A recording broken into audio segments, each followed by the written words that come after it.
I'd like to welcome everybody. This is our second in a series that we may continue or not. But I just want to say we're coming at this issue of the funding cuts for development with a spirit of optimism and hope. And I think we see this as an opportunity to really leverage the incredible people that we have on the panel and all the communities that they touch. So I will pass this on to Elianna to do the introduction, and then Khani will take over. I'd just like to say thank you to everybody who's joined us, and a special thank you to our incredible panelists, because it's not this one moment that they come on.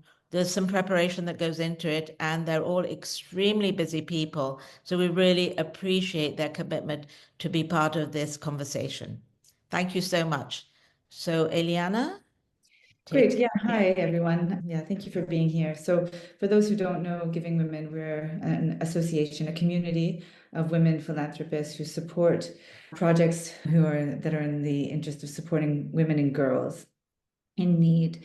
And this panel is part of an effort that we have to really bring the voices of people working in development and on these issues to the fore, and to open up really honest conversations about challenging topics. And so as soon as we had word of the funding freeze, we went straight into action and tried to think about, okay, how do we make sure that we have an informed community who has the agency to react and to react with the right principles and intentions, but with knowledge. So this is part of that. So the first one we did was really looking more at the health sector. And I think one of the things that I noted as I was doing the research and preparation for our last panel was the health sector actually is one of the sectors in development and international aid that has been probably the most successful in achieving its outcomes. So what it tried to achieve, it has actually been quite successful in achieving. Livelihoods, on the other hand, improving economic well-being, has been slightly less successful. And so I think it's quite important, this conversation we're going to have today with some really important actors in this space, really to think about what does this sector really need? How has it been affected, of course, by the cuts, but also how are they trailblazing and causing us to really catapult ourselves forward, considering the challenges of creating dependence and really trying to build resilience for communities and supporting local actors to really do that. So you're not here to listen to me, you're here to listen to them. So I'm not going to talk anymore. I just want to hand it over to Khani, who is a committed Giving Women member and also a business developer and social innovator with experience across public and private and the international nonprofit sector. Her work in philanthropy and impact investment were centered on economic mobility, entrepreneurship, and workforce development. This experience is highlighted by her work with the International Rescue Committee, Blackstone Charitable Foundation, and consultancies with the Edmund de Rothschild Philanthropy and Engagement Team, as well as the UN, the United Nations. As the founder of Bite Size Capital, she works to democratize access to private investments and address the lack of capital to underrepresented entrepreneurs. So we're in very good hands with Khani leading our moderation today, and with the fabulous panelists that we have as well. Thank you all for being here, and over to you, Khani, to launch the discussion. The goal of the discussion is to expose and help the audience understand the implications of the USAID freeze on livelihood, but also the opportunities. And the fact is that there's a lot of incredibly talented and passionate people that work in international development, and their collective efforts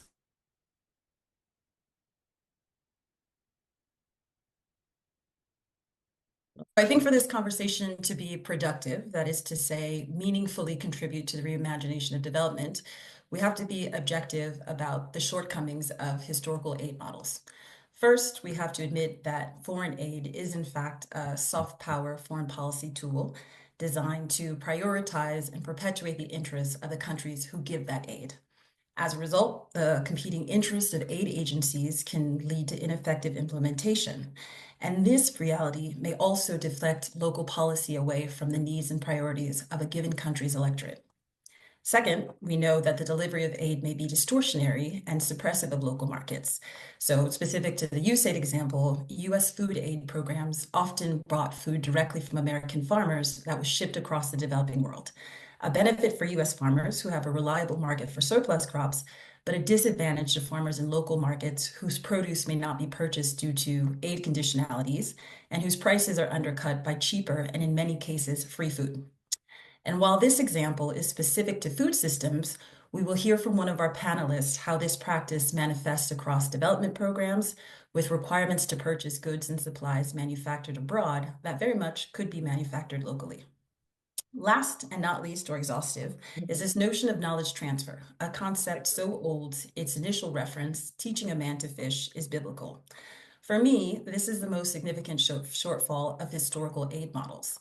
I think what makes the USAID freeze so tragic is the collapse or significant depreciation of service provision and thereby impact in the wake of the institution's collapse, but also what it implies about how aid delivery models may perpetuate dependence on aid, which in many ways is the antithesis of growth. All that to say, we have a massive opportunity to reconsider aid models and fill the vacuum left by USAID and other aid agencies that have significantly reduced their budgets in our current macroeconomic and geopolitical environment. Fortunately, there are a lot of incredible organizations that have been doing this work to prioritize and promote livelihoods, and in doing so, invest in local markets, local innovations, and most importantly, instill local agency. And with that, I'd like to invite our panelists to discuss their work and insights. As often the case in the Giving Women community, we will start with the views and insights of the local community-based organizations on the panel. So we'll start with Danny and his organization I4Dev. Please introduce yourself and describe how you and your organization have historically worked with USAID and or other aid agencies. What in your view worked well? What could have been more effective or added value? And what are the implications for livelihoods? Yeah, thank you so much, Khani, for the invitation and the wider family of Giving Women. My name is Danny Gotto, and I'm a public health physician. I've been in this sector for the last 20 years. I started as a medical practitioner in medical facilities treating and working on women. Yeah, at the start of the AIDS treatment, I was part of the team that introduced the earlier innovations in the AIDS care. I saw firsthand the plight of women and the struggle that they were going through to access services, but also to live dignified lives. I transitioned to work for several international agencies, including Save the Children, Catholic Relief Services, FHI 360, and many others. I saw the differences in power relations, the funding cuts, opportunities for local organizations, and so on and so forth. 6-7 years ago, I realized that to serve the master was diminishing my capacity and voice and creativity to address some of the social problems that we were having. And you might well know that a lot of aid comes with a gaze. Somebody sits in Washington, develops a call for application based on the understanding of the problem. Very little or no chance at all to listen to communities or local organizations. I realized that the model was not sustainable, was not working, and it only served the interests of those who were thinking and theorizing for our problems. So innovations for development came in being to defend and protect the rights of women and all other marginalized communities, to center their voice, agency, but also bring dignity that respected who they are, what they believed in, and where they were coming from. Because most often development as it is, or the lack of it, is interpreted by those who give money or resources, who direct, influence what gets done, who does it, and where it gets done. So we started innovations as primarily focusing on women because they really suffer the brunt of all indignities in our communities, be it health, livelihood, or change of climate, access to food and agriculture opportunities, property, jobs, and etc. 3 years ago, we created a relationship that led us to work within a USAID family as an organization.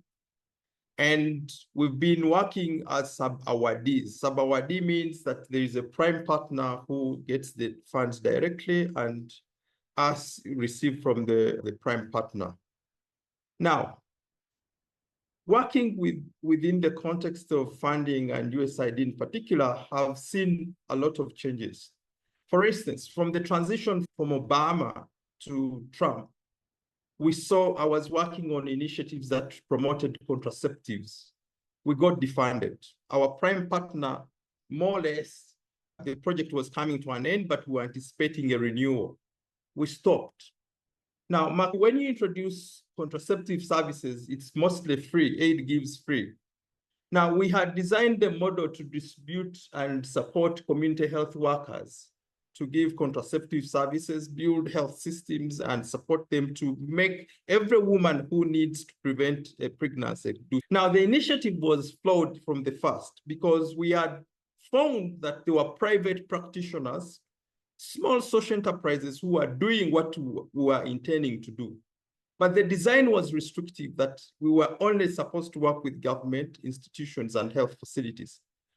By the time the project closed, they had fizzled out because they couldn't compete with the free charity. Now, when Mr. Trump came in power, the program didn't get continued funding. That means that we were not able to provide contraceptives.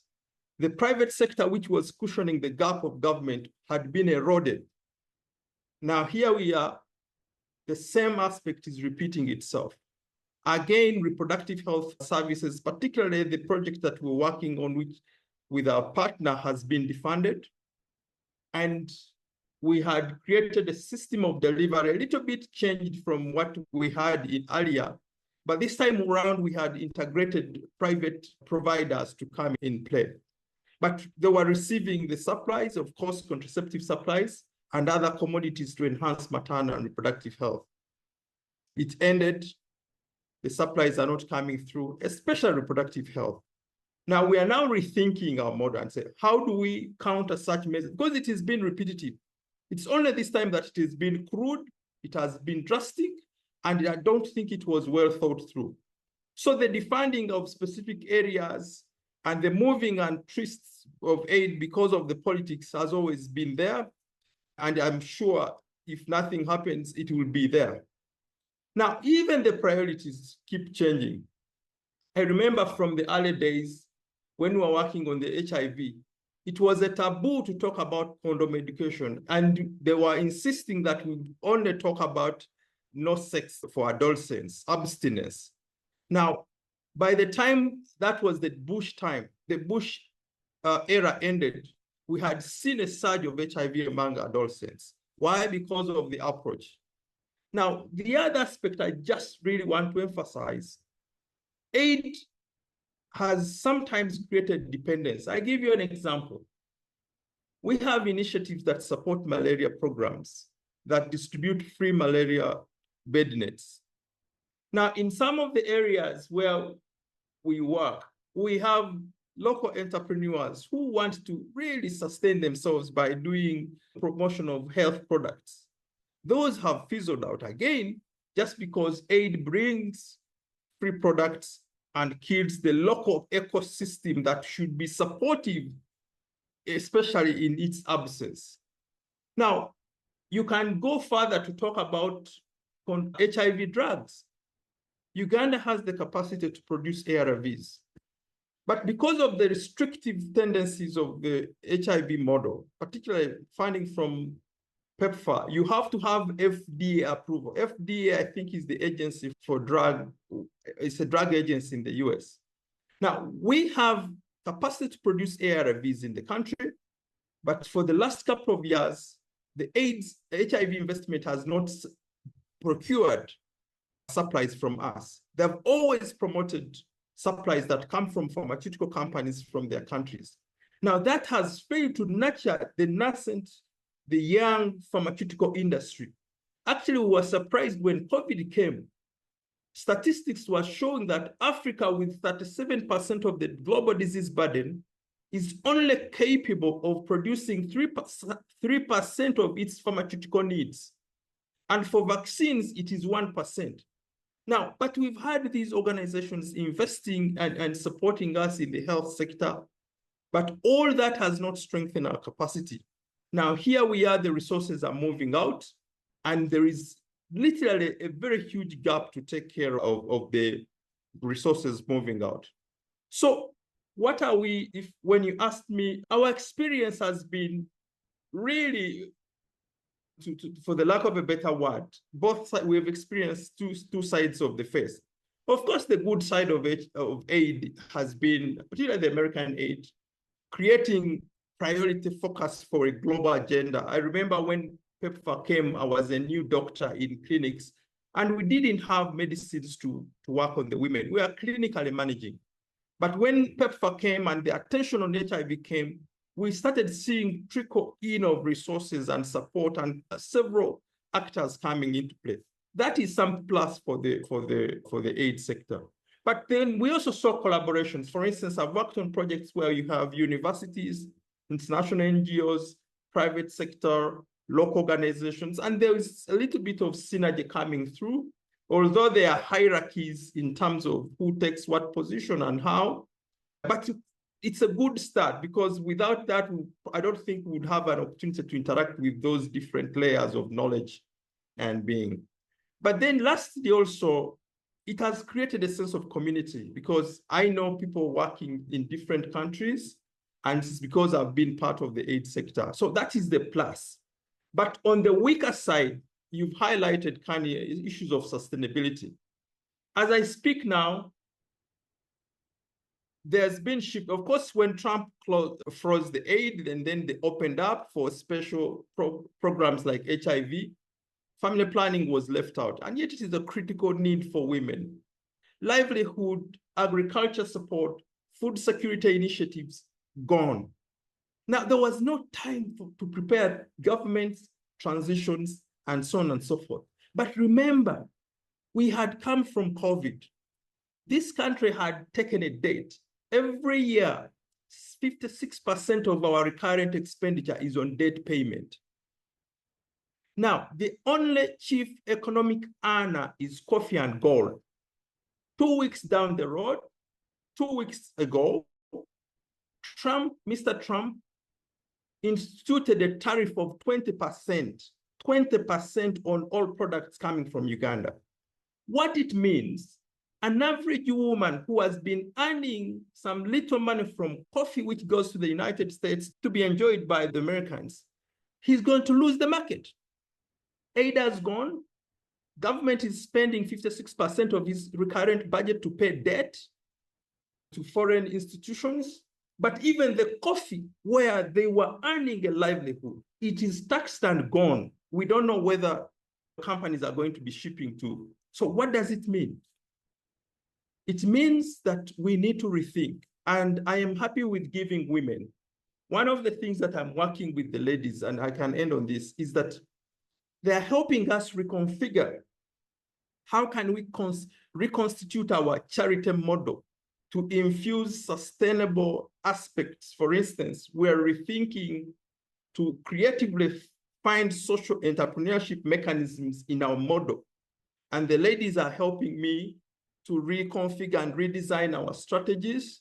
And hopefully we will continue, or we will get partners and support efforts to see that we nurture these aspects so that our communities don't become vulnerable again, just like they are today, and they can take care of themselves. Women are hardworking. They are growing coffee, they are growing vegetables, they are looking after their children. All they are asking me, Danny, can we get the market? Can we add value to what we're producing so that we earn more? Can we get the skills? Can we get a micro loan and be able to pay? Where can we find support? Who has this knowledge? That's all they need. And if we can put it to their table, to their access, I'm sure they will be able to fend for themselves, even if charity goes and never comes back. I thank you. Thank you so much, Danny. I think I speak for the listeners when I say that was a very passionate, firsthand account of the experience of your organization, but also of the communities that you support. And you provided very clear examples about how the conditionalities and the vulnerabilities of the government and local communities to not only external aid flows, but the larger macroeconomic environment, and also shed light on how new models around social entrepreneurship may add value to the work that you're doing. Now we'd like to switch to Prapti, who is coming from the Afishkar Center, who will introduce herself and the work of her organization. Specifically, she will speak to why they have chosen to center STEM learning and teacher education as a means for community development, and will also describe how their service model, with emphasis in the ways in which with emphasis on how it has allowed for programmatic autonomy and the sustainability of their work. So over to you, Prapti. Thank you. Thank you, Khani, for the introduction. Before I share a little bit more about myself, I have a problem for you all, and I don't want the answer to the problem. I just want you to share the first feeling you get as soon as you hear this problem. The problem is 135 minus 47. I don't want the answer. I just want you to tell me the first feeling you get when I say, what is 135 minus 47? Francesca, would you like to share? Okay. Sorry, I just had to unmute. I was just thinking, my God, is my brain so slow? I should be able to work that out. It can't be that complicated, but I'm not sure that was what you were referring to. Yeah, thank you. Thank you for being honest and vulnerable. I wanted to share this because I wanted to highlight the statistics from India, which is 75% of our grade 2 students cannot actually solve this problem, a skill that is expected for them to be built by then. I want you to think about the feeling that spouses would get, people who work with you get. But the problem of math and math fear, where 8 in 10 children are dropping math at the first chance that they get, is prevalent in India. And with that, we see that the revolution that STEM is going to bring is going to come on a hold. We strongly feel while the government continues its work and the non-profit ecosystem also continues its work, the community needs to take charge of the problem. And with that, we have our Women Math Educator program with the vision that one woman math educator in every village and urban ward of India. I'm Prapti and I'm right now the CEO of Avishkar. I think why we do STEM, I think that is what we know. We don't know anything beyond it. Most of us are engineers by degree. We grew up learning math and science. However, we taught math and science in I think the most conventional and orthodox ways possible. But again, all of us were, when we were growing up, we were hit by the inequity in education in India around us. We felt our peace in solving this. We strongly believe that logic and reason is an essential component of science and math, and this is relatively easier to teach in these subjects, unlike other subjects, where the point of views can be different and training very complex. Any path we take in the future world, we would need elements of STEM, especially math. It directly impacts the quality of life. We cannot afford to have our future generation fear in math. Why we believe that teachers are the best way to do this? Because they are the ones interacting with kids on a regular basis. They are the critical elements of scaling a change idea. When we work with teachers, we are always aware of the ground reality and a lot of communities. Teachers, they are not just the change agents for students, they are also change makers for the communities. And I think they are the shortest path of learning about large communities. We really want to change the narrative of women in villages engaging in only labor-intensive jobs. Can women from our villages engage in mind-intensive jobs? Can they become role models in STEM? And we wondered, what is it that we can do for them? While we saw the problem of math is huge, we also learned that there are 200 million Indian women who do not step out of their homes even once. where the country was seeing a gap in terms of excellent math educators. We saw this as an opportunity to create one woman math educator in every village. These women work as tutors, they run their own learning centers, they work with schools in the communities, and that is how they are able to generate income for themselves. So many of them are right now in full-time jobs, but because tutoring can be flexible location-wise, time-wise, so many of them have picked that up as part-time as well.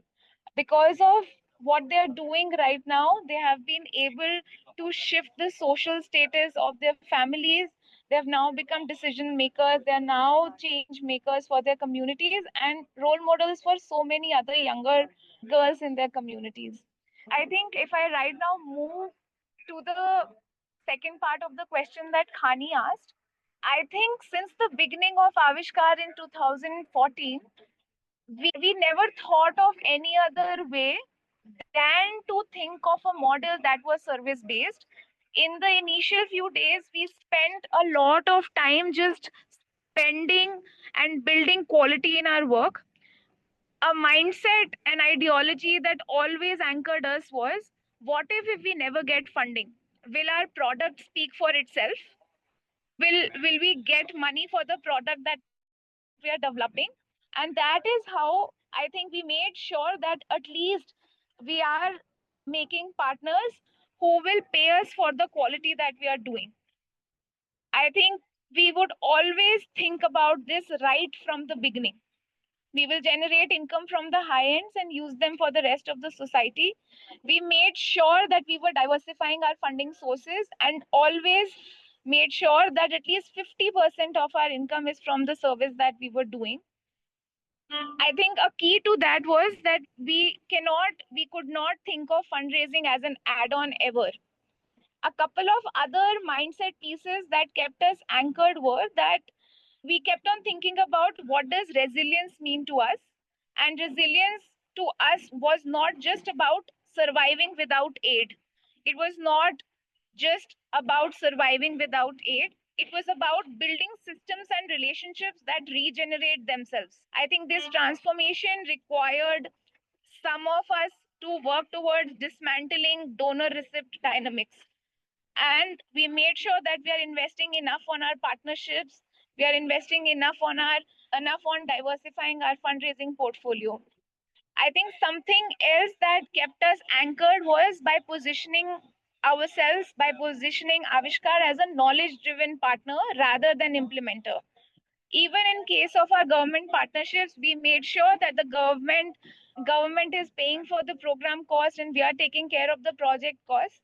But we made sure that we are positioning ourselves as knowledge-driven partners rather than implementers while achieving non-linear impact through systems change.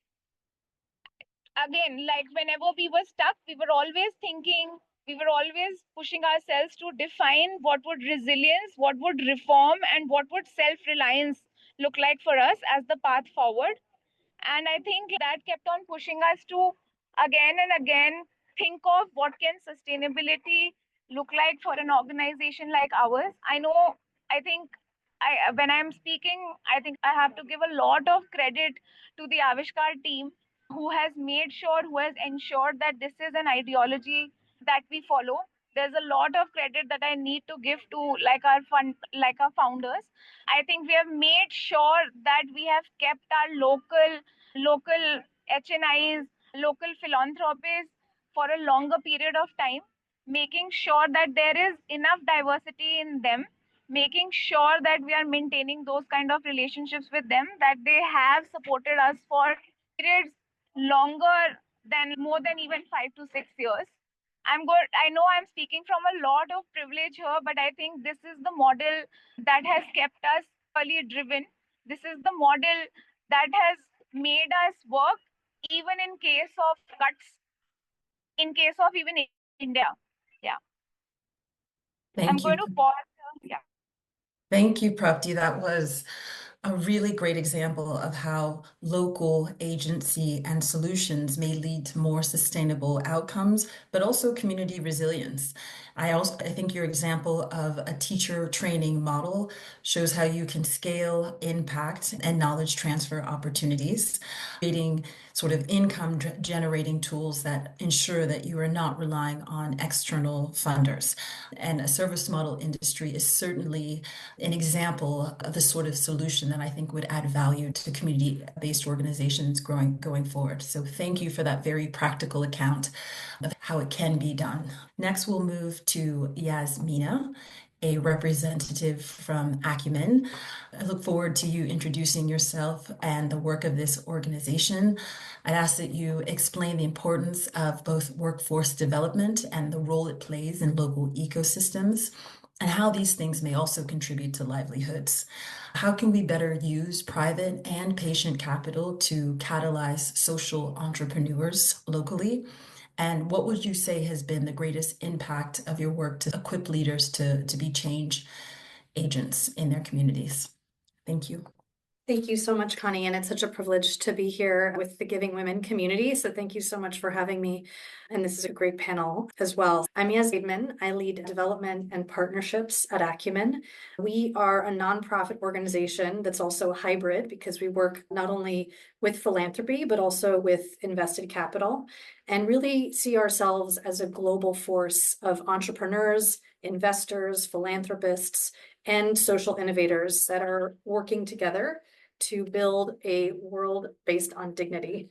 I'll describe a little bit what that means for us. We're really focused on finding market-based solutions to big problems of poverty, building on the early successes of microfinance, looking at the other sorts of interventions, products like clean cook stoves or solar lighting or solar home systems, innovations that link renewable energy to agricultural productivity. And a big focus for us is around green jobs and finding entrepreneurial models that employ people that are often left to operate in an informal economy where incomes are extremely low and jobs often lack dignity, stability, or fair wages. So we really see the market as something that can help address these issues. And at the same time, we are a nonprofit, and we've been able to invest in over 250 companies that have gone on to impact the lives of 650 million people, in part because we've been able to leverage philanthropy.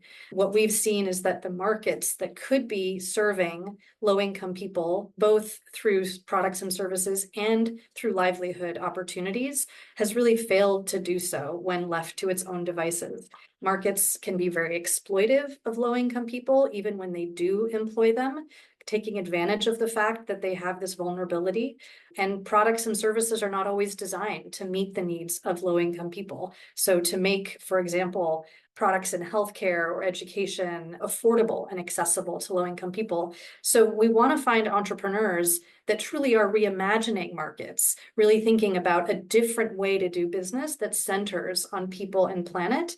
But we recognize that in order to do that, they often need this catalytic capital. So that comes in three forms for us. One is that we support entrepreneurs really early through Acumen Academy. We find local entrepreneurs who are just in the process of building their enterprise or organization, take them through a one-year program to really strengthen their leadership capabilities and technical skills, and then bring them into an alumni community where they can apply for small grants, they can get access to mentors, and frankly, they can really leverage each other. That's one of the things that we found to be incredibly powerful for early stage entrepreneurs, is to be in a community of others that are tackling similar issues, facing similar challenges, to lean on each other and learn from each other. So all of that happens under Acumen Academy. We've trained about 2,000 local leaders, and we've seen them go on to have significant. But one of the barriers to scaling that impact is access to capital. So really at the core of our model from our earliest days, and we started in 2001,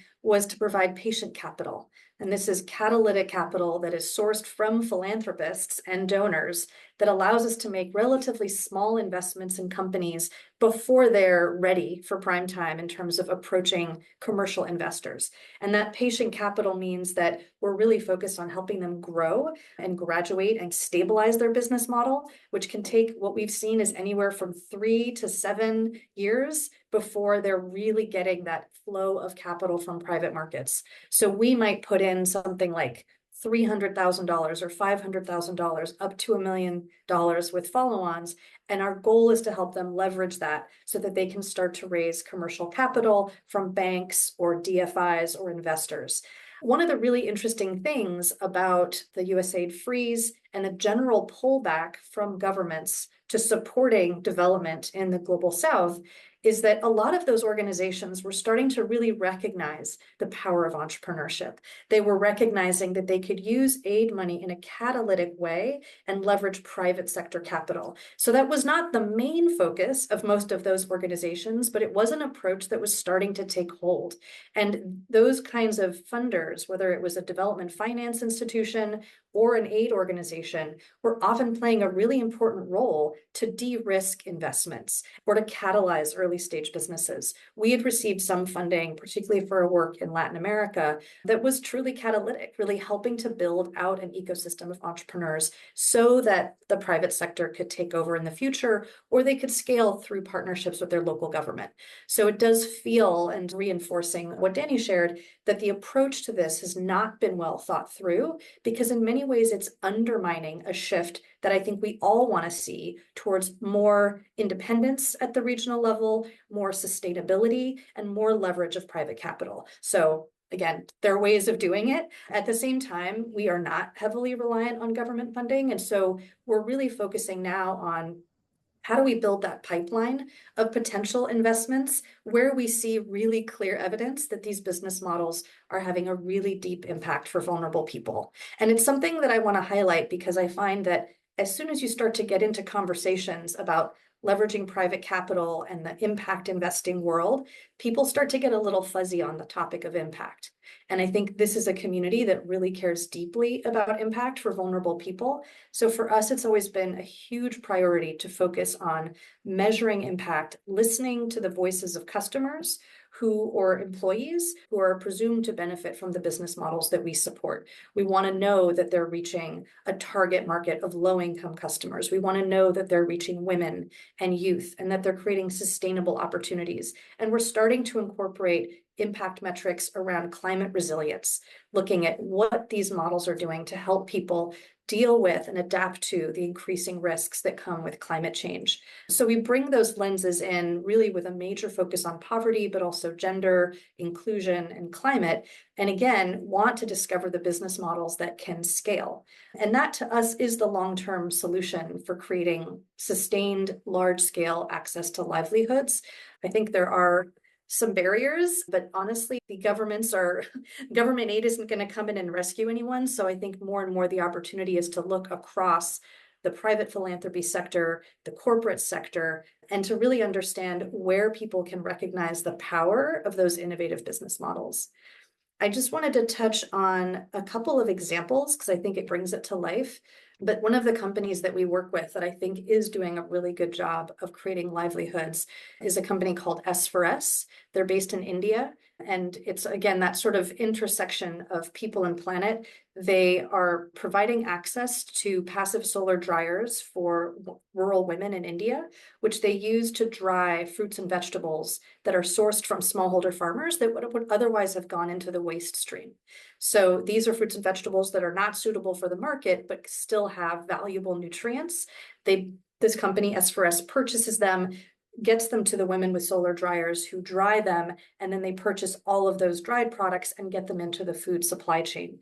So this is increasing incomes for the smallholder farmers by 10 to 20%, reducing agricultural waste, increasing incomes for the rural women in their network, and it's about 5,000 of them today, but growing quickly by 4 or 5 times, and then further reducing waste when it comes to food production.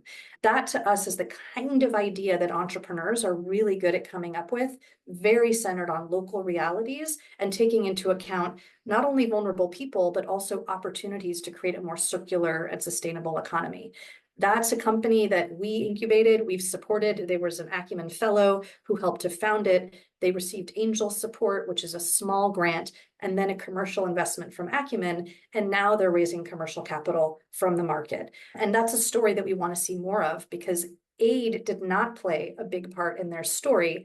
And what will come out of it is, no matter what happens to us after this, they will go on because they have a sustainable model. Thank you, Yasmina. That was really awesome. I just want to call out several really important points you made around the importance of patient capital, the importance of catalytic capital, and also market-based solutions to poverty. I think that's one of the things that we learn the most from in your specific example just now. I also think that what's interesting about entrepreneurial models is that they may be incorporated into circular economies. More specifically, they can address gender imbalances, they can address food shortages and issues with food systems, but also climate issues. And I think that, to your point, governments won't save us. And if you look at the models of wealth of the most developed countries, a lot of it is driven by innovation, by research, by entrepreneurship, and around development in private markets more broadly. So thank you for really providing a model for how Acumen's work has done that. Now we're going to switch focus slightly, but very much a perfect segue following Yasmina's contributions, to Pauline from She Equity. Can you please introduce yourself, your work, and describe specifically how you're closing gaps in access to capital? What tools, what policies, and investment mechanisms have helped to de-risk deals in the African context? And what opportunities or barriers persist to venture exits, if you have time? But more importantly, what role do diaspora communities play in catalyzing some of these investments? A topic that's very close to my heart. So please welcome Pauline. Hello, everyone. And I'm sorry I'm joining through the phone because somehow I also have issue with my network. Still trying to reconnect from my computer. Thank you so much for having me. It's really a great privilege to be here. My name is Pauline Koelbl, and I call myself a global citizen originally from Rwanda. So my journey actually in terms of connection with aid started off as me being a refugee from Rwanda, which happened in 1994. So I became an aid recipient, which meant basically I got to see how aid function or dysfunction. And later on, through a long journey, became an aid worker, initially working for different organizations in the US, and then joining different UN body, including UNESCO in Paris and WHO in Geneva. And I saw how a lot of money is spent towards convening. But when it comes to actually taking actions, one would say, trying to be diplomatic, there's a big gap. From there, I also worked with private foundations, and it was inspiring to see how private foundations had the power to really be driven by a mission and a vision to change things, and where you can actually see the tangible outcome in terms of the actions. So this journey led me to questioning my role as an African woman in African diaspora and wanting to do something about one of the key issues I heard over and over, which was that recognizing the African women are the key driver for actually the growth and the success of the continent, but on the other hand, that they're over-mentored and underfunded. So I wanted to do something around how do you really address this funding gap, mainly by starting by who is in a position to allocate capital. So about 4 years ago, I set up She as an impact investment firm dedicated to advancing African climate transition and fostering a gender-inclusive future. So today, through our fund, She Equity Climate Fund, we invest in early growth, gender-smart, small and medium enterprise that are driving African green transition. And we focus on gender-smart businesses that have a proven leadership, that have innovative climate solutions and have a clear path to profitability. Because for us, at the end of the day, it's like, how do you really back businesses that are solving the really challenges that Africans and global world is facing, but also that have a sustainability in their business model? So beyond the capital, we also provided targeted pre-investment and post-investment technical to support them in terms of things like becoming investment ready, but also around climate certification, like carbon credit. Why? Because we believe this kind of support can really unlock a new revenue stream, but also unlock the potential to grow and scale sustainably. So our goal is not just to invest in another business promising to become a unicorn, but more to deliver strong financial return while also creating measurable environmental, social, and economic impact across Africa.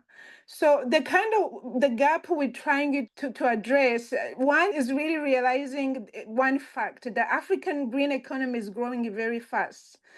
But too many promising gender-smart climate innovation still struggle to access the capital and other kind of tools and support they need to grow and scale. So our work around the closing gap is really linked to how do we remove the barrier linked to accessing capital, but also intentionally addressing all the other system barrier that goes beyond the cash and empowering bold, smart, driven female founder and other gender smart businesses that are on a mission to transform the continent, not just for today, but also in the long run.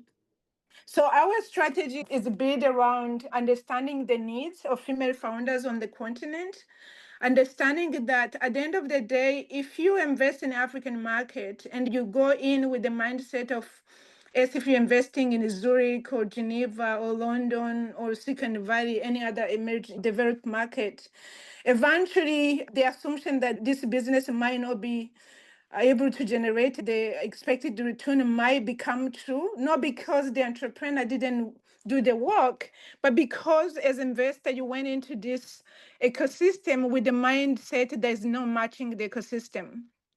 So one example is, we set up a program called SHIBA, which is stands for She Equity Business Accelerator, where we put together a 17 weeks structured program focusing on de-risking and supporting female founder to become investment ready. And here we were also providing mentoring and coaching, but at the end, eventually for us was, can we now put those businesses that are investment ready through the pipeline for investment?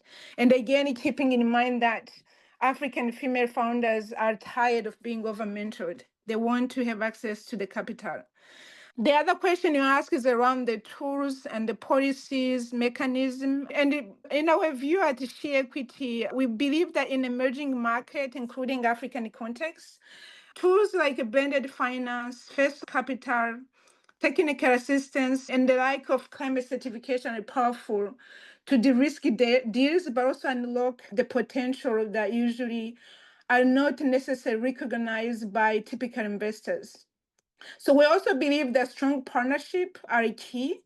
That there's a whole, I guess, emerging trend talking about systemic investing, which is really acknowledging that if we want to address the key challenges that we see on the continent that could be wrapped around inclusivity, the gender funding gap, the climate challenges, you can't do it alone. But we can win if together we collaborate and so that we can actually build the type of investment tool and associated capital that match the growth of the business that we're supporting. Let's say a business goes through an accelerator investment program like a SHIBA. Can we look at who would be interested in taking this pipeline right after SHIBA program? And then after that, can we collaborate to see if someone received seed capital, who can bring in follow-on capital so this founder does not have to run around trying to chase the money? And lastly, one of the questions I hear is around how, if we are talking about investing in African market, what about Africans? What are Africans doing to actually also put the capital on the table and they use it to catalyze for foreign investments. And here, I think one of the key elements to really highlight is the role of the diaspora. So many investors from other countries, sometimes they will tell me, I want to go invest in Africa, but it's too many countries, a lot of risk, I don't know where to begin. And my answer is that actually, if you can work with diaspora, you will be able to answer some of the questions. You'll be able to differentiate the perceived risk from the real risk. Why? Because as the people in the diaspora, who, by the way, I'm a member of diaspora myself, we bring in not only the capital, but also we bring the global network, the market insight, and the deep cultural understanding that the risk investment and drive growth. But most importantly, we are committed on both sides. We have a friends, family on this side, but also we have friends and family on the other side.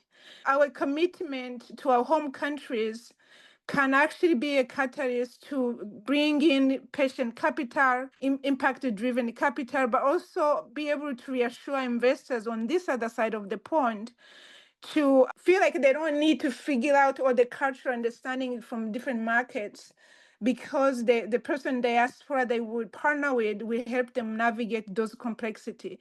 So when I take my own example, again, as someone who grew up in Rwanda but had to leave in 1994 and have lived in different countries since and made friends and family in different countries, I decided to go back and invest in Africa, and not just focusing on Rwanda, but focusing across the continent.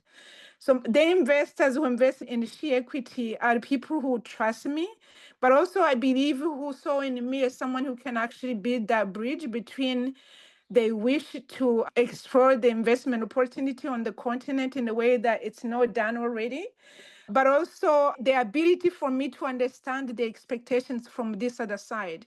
If anyone in this room is questioning, I would like to take actions, but I don't know where to begin, I will recommend to try to talk to someone in diaspora to actually answer specific questions, differentiate the perceived risk from the actual risk, and then take actions from there. So I pause from here and happy to answer follow-up questions. Thank you. Thanks, Pauline. I really appreciate your contributions. What I took away was the importance of less mentorship, more capital, a more holistic investment cycle with follow-on capital and connections to local markets. The importance of entrepreneurship and actual investment, closing that capital gap is fundamental to growth. And then, of course, the role of the African diaspora, not only in demystifying investment opportunities, but also helping to differentiate between real versus perceived risk.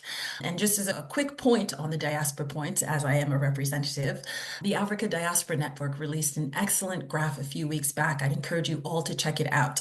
It showed that in 2023, that USAID contributions to the African continent stood at about just under 13 billion, whereas investments in the form of diaspora remittances to the continent in 2023 were between 90 and 100 million. Just to show you, that's a massive investments by this community. There's a lot of work to do to make it less fragmented and more and prioritize development goals rather than be sparsed out in a way that doesn't have any formal mechanisms to the economy or necessarily to markets as of yet. And many countries are actually developing diaspora funds. And so it is an excellent way to navigate African markets and local markets, but it also is a real opportunity for what may come next. With that, I want to turn to Mary Eleen, who represents Women World Banking, to tell us about their work and specifically what the business case might be for financial inclusion. Also to address why the unbanked and micro entrepreneurs in particular should formally participate in the financial sector. If you have the time, please also discuss what considerations should go into the design of financial products and services to low-income women, as well as their impact. Thank you. Thank you so much, Khani. I feel like on the one hand, I'm sorry to be the last one after so much brilliance has come before. But on the other hand, I feel like it's a great position for Women's World Banking to build on so much of what's already been said, because I think our work really will benefit so much of the other speakers' engagement. So Women's World Banking is 46 years old this year, and from our founding, we have been focused on providing the full range of financial services, so not just expensive microfinance, but the full range of savings, payments, loans, insurance. Financial products are affordably and conveniently delivered to low-income women across the global South. And so we are, from our founding, brilliantly placed, I think, to make the case for building strong, resilient local economies, building businesses that are now and going to be more so at the forefront of job creation and economic growth. And that is an argument that, regardless of what your government's rationale might be for reducing foreign assistance, that you really can't argue with the power of economic growth, and ideally inclusive economic growth. Maybe just to speak a few words about the sort of three ways in which Women's World Banking works, and I'll try to weave that into some of the points that have been made by the previous speakers. So the thing we're probably best known for, and that we've done for many years, and that I'm particularly excited about in terms of this business case question you asked, Khani, is our work directly with local financial service providers. We've always worked on a network model. For many years, that network was exclusively microfinance. But with the introduction of digital financial services, the idea of really anybody who has a line of sight or a way into the financial life of that low-income woman is a partner that we'd like to get to know. So today, 77 financial service providers in 35 countries serving. These numbers literally change every day, but I think we are up to 160 million women served by this network of organizations. And they include some very large banks, some relatively small banks. Fully a third of that 77 are fintechs, which I think are to a very great extent going to be the secret to leapfrogging some of the barriers that more traditional financial service providers have encountered. We have insurance companies, payment companies, mobile network operators. So the full gamut of organizations that identify low-income women as a valuable customer base and are eager to learn how to serve them. Jumping ahead a little bit to the question that you thought, if we have time, that's really where I think our secret sauce of our women-centered design process comes in. Because we look at, maybe there's a product that a financial institution is already offering, but it's just not landing with women. And so we talked to the women over the last 7 years. We've interviewed close to 30,000 women around the world on what their financial needs are. What are the pain points and the barriers and the things that keep them from engaging with a financial service? And then we'll take everything that we've learned and shape, in some ways, shaping less the product itself and more the user experience of that product. So some of it is I shouldn't say simple, but some of it is about the marketing of that product. Women, for example, are much more responsive to messaging that talks about other women. We had a very successful product through one of the largest mobile network operators in Pakistan, for example. The messaging to be one of thousands of women who are using this product was very resonant for women. Didn't really change the dial for men. Men were interested in it. They responded to the push messaging, but the fact that it was messaging for women, and we did lots of different A/B testing with different messages. So learning really what women need to hear, how their trust needs to be gained, and that's at the heart of so much that we're engaged with, is that building of trust. I think one of the most successful things that we've introduced in this product development area in the last few years, it's really starting in India, was using women banking agents from the communities that the clients come from. We're finding incredible, you asked about a business case, we're finding incredible business results from these agents. Women from the community are more readily trusted by both men and women customers. And it shows up in the business metrics.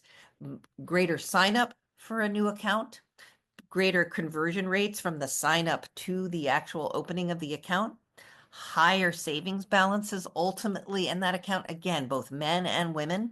If there's a loan affiliated with the account, there's a higher repayment rate by both men and women of the account opened by a woman agent. And then this is part of the real business case, is women particularly are very susceptible to cross-sold products.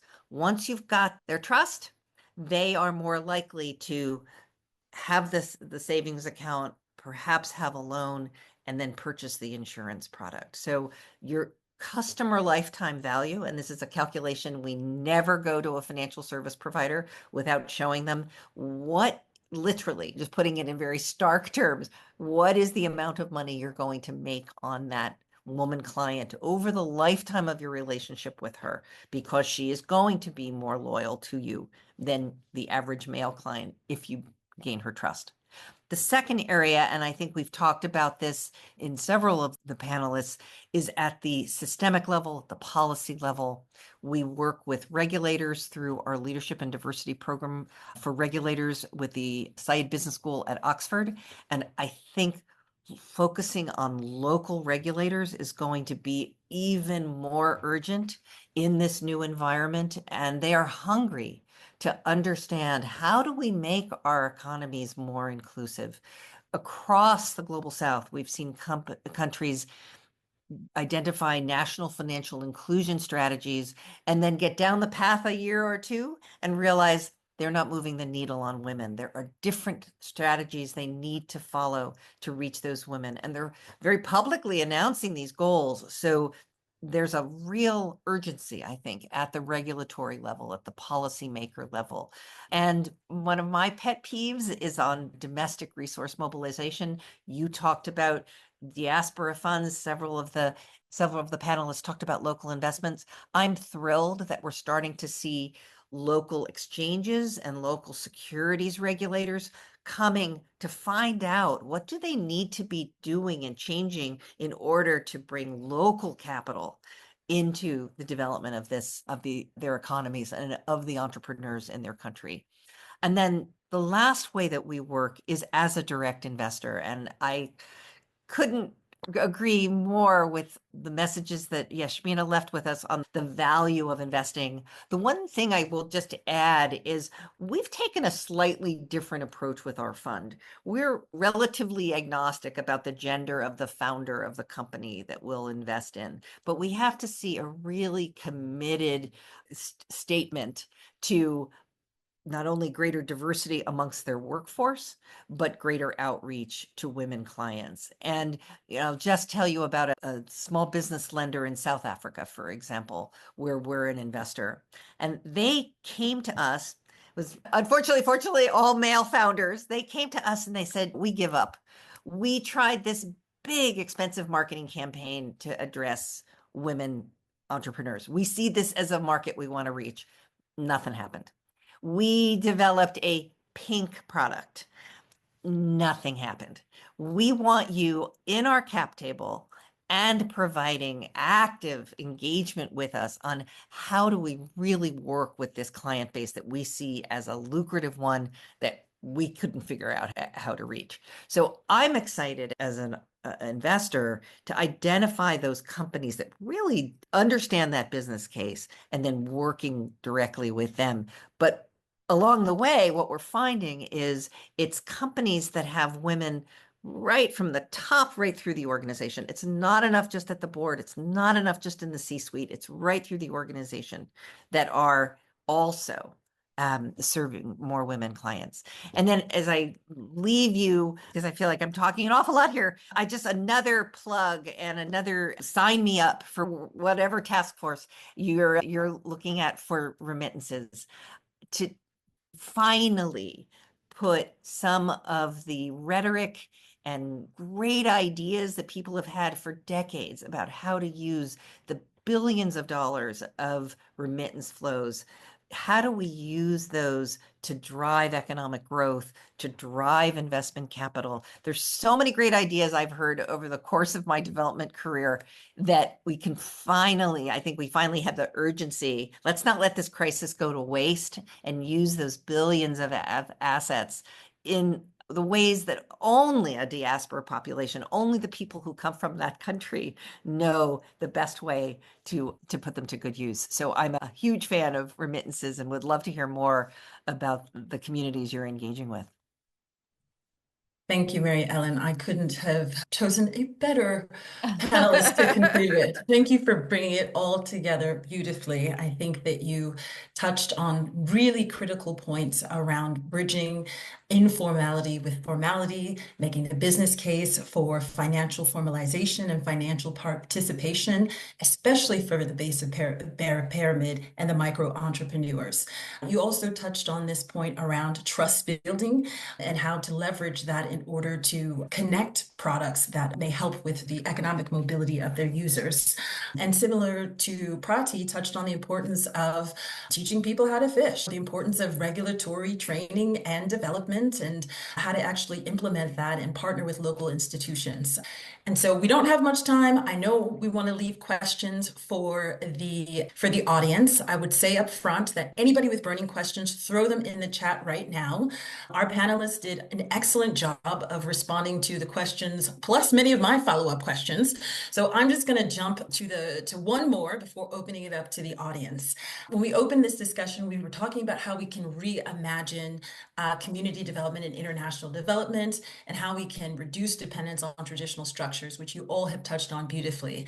But one question I want to open to all the panelists is, and you've touched on this a little bit with the diaspora and who needs a bigger voice at the table, but how can new actors tap into the work that you're doing?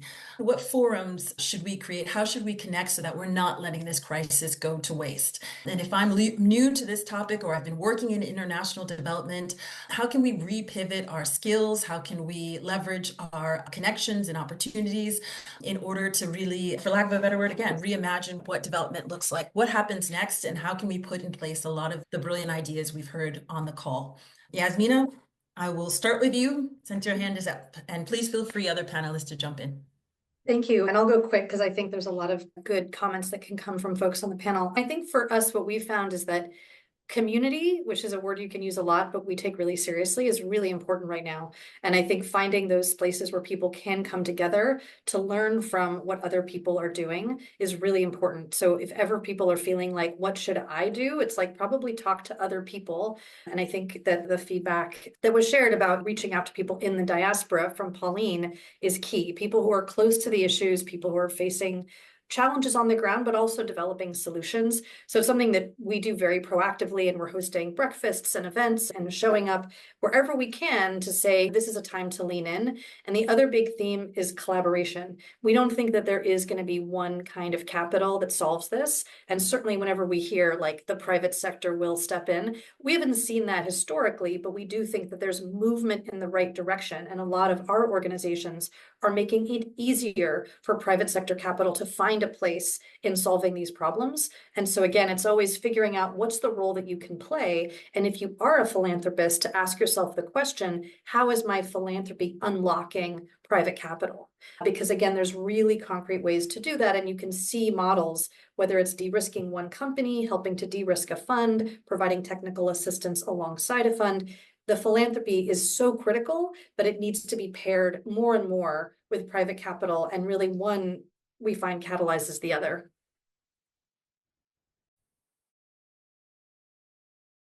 Thank you, Kathleen. That's awesome. Any other panelists want to jump in on that? I really can jump in. I'm looking at us who are operating within communities. And first of all, there is limited access to a lot of information and a lot of opportunities and most of the spaces where opportunities are encapsulated with power and some old kind of relationships, colonial kind of tendencies. Now, I am imagining the women that we're working with who need as small as $100 to kickstart their enterprises. Where can they find this money affordably? And such opportunities are not there. I think we need to create more opportunities that use unconventional ways to have resources trickle down to people that need it most. And when I look around, I've not really seen that happening, or if it is happening, it is cherry picking the cream de la cream. Then there's need to grow networks that really trickle down to spaces where most of us have not been to, and to ensure that we're asking questions: whom are we left behind? Who needs the support most? And see that we meet them where they are. And lastly, we need to challenge our thinking and models in ways that listen to those that are affected. I know the colleagues have talked about collaborations, partnerships, but partnerships often come with a gaze, prescribed narratives of how people want others to change. One last thing, I end on this. One of the missed opportunities that I feel needs to be looked into is Africa's agriculture. It is really not thought out, especially within an investment. I just give you some facts. Africa has 65% of uncultivated arable land. We have over 140 million food insecure people. By the turn of the century, by 2050, 10 years from now or 15 years from now, we will be 2.2 billion people. Now, the potential for agriculture to impact even other sectors, employ more women, create more jobs, provide food security, tax for the government, protect the environment if it is managed well, is so phenomenal. And then, of course, feed the world. But when you look at how capital comes in, it is technology, which is good, we need, and it is cherry-picking specific aspects of technology which do not trickle down to ordinary or average people from the ground. So I think we need to challenge ourselves to think better and more deeper in some of the models that we're propagating. Thank you. So maybe to add and to avoid what has been said, that in fact, we need to collaborate around knowledge, network, and moving the capital. I think each one of us need to ask our questions. Whenever we get involved in the work we love doing, we need to ask ourselves, are we enabling, are we unlocking? Because those are the key things. If the answer is no, yes, it means we're creating a dependency, which means eventually when we're no longer going to be there, the work we have done is going to disappear. So it's actually within our own interest to make sure that we are enabling, we're catalyzing actions. And how do we collaborate along the value chain? I think eventually, for example, Danny cares about healthcare, right? So probably there are many of us here who care about healthcare, but who can do different things. What if we were to connect and identify the point of intervention and eventually build that connections along the value chain of the entrepreneurs or the community that we're supporting? I think one of the things we need to do more is also sharing more success stories, because a lot of time people ask, what are the proof points that this is working? Obviously we know, but we should not take it for granted that people don't believe that there's a value, like a market value, a business case for investing in women in the emerging markets. And lastly, perhaps it's a challenge for a lot of us. Most of the time we cite the gender funding gap, the trillion that could be added to the GDP if we could close the gap. I think we need also to realize, as women, we represent 50% of the global population, but also there's the wealth, the ownership of wealth is shifting. So how are we using our own influence in our house, in our networks? Maybe you know an investor, but you're going to say, hey, I know women, I know world banking, I know giving women, I know share equity, I want to connect to you. And connect to people who can actually be inspired to do things differently, because eventually people do what they know how to do. So if we don't also act on the soft power of influencing who decides where the capital goes, we can always be complaining about the gaps. And I think in terms of the situation with aid, it's again us basically making a case by example. Giving women communities is powerful. Let's document case studies showing how it can be done differently. And I know we have a lot of examples here, right? And so that way we can inspire people to do things differently by actions, by showing them this is one way to do it. And by the way, we already to work with you so you can actually generate more return on your investment or your actions. And when I talk about return, it can be financial return, but also it's the outcome-driven return that could be the impact that many people are seeking. Yeah, thank you. Can I say one thing? This is so powerful, everything that's been said. And I just want to say why Giving Women organizes these kind of panels, because we really feel it is so important to get people together, but not just for this afternoon where we're discussing and we're coming with great ideas and great stories, but that this will then continue and that this community of actors and implementers will get bigger and that we can all work together to make that real difference. So I think what you've just said, Pauline, is so true. We need to keep talking to each other. We need to do the things that we're each good at, but we need to do it with a purpose and continue doing it. So I would just like to encourage people to stay in contact, to work together, and just grow this circle of incredible women and men, Danny, that have come together. So that's my little bit of call to action. I see that we are more or less at time, and I can't think of anything better to say than what Atalanti just said. But I just want to thank the panelists. This is like my dream panel to moderate, and it has been so awesome to learn from the organizations that I have looked up to and discover new organizations that are out here doing the work and that have been doing that work long before the aid freeze and long after. I think that what's cool is that you've reinstilled hope around what is coming next and what can come next. And hopefully this has invigorated the people on the call. You guys have been an awesome audience. And just to echo Atalanti, let's stay in touch. Let's keep the connections going. Thank you, everybody. Thank you for joining us. Thank you, Giving Women. Thank you for the wonderful panelists. Thank you so much. Amazing.